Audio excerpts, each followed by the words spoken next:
Greetings, YouTube. It is no surprise that one of the most common requests I get from people who reach out to me on the Line app is, Prof, who should I bring into the collector and how many units should I save up? I always like to give them the usual spiel of champion, Stark Spidey being at the top, and then say, at least 1,000 units for revives or potions. But as far as gameplay footage is concerned, it's not the best use of my very limited time to jump into content I've already beaten to get all the way to the collector just to show a fight. I have the utmost respect for people who do that, but sometimes it's a lot more enjoyable when somebody says, Prof, I just beat the collector and I wanted you to share my fight.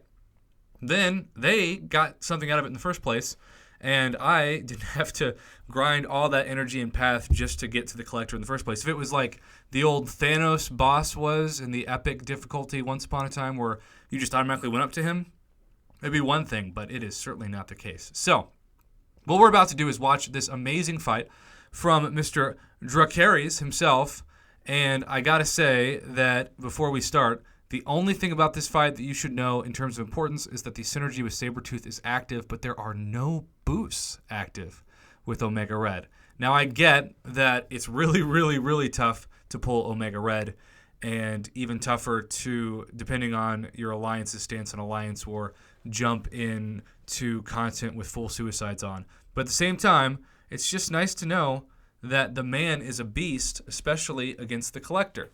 And this guy is named the Collector because he is here to take your revives and potions. But you just notice how already those Death Spores are killing it. And just baiting the heavy and waiting for that special 2. And I never successfully evaded that special 2 once when I fought the Collector. I was a noob, and I am not afraid to admit it.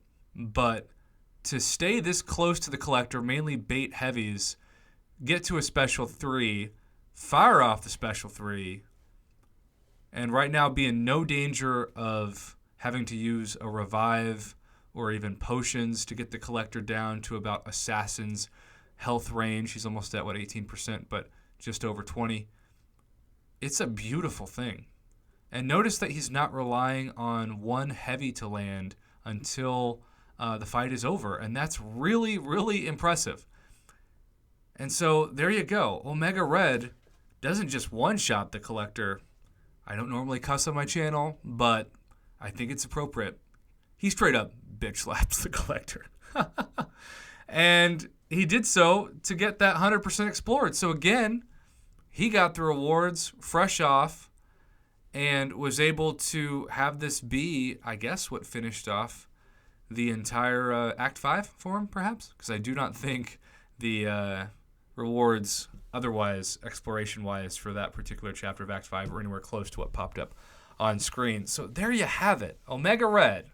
Just an amazing fight, and one that, yes, he does admit he got lucky not only baiting that special, but also not having more specials fired off.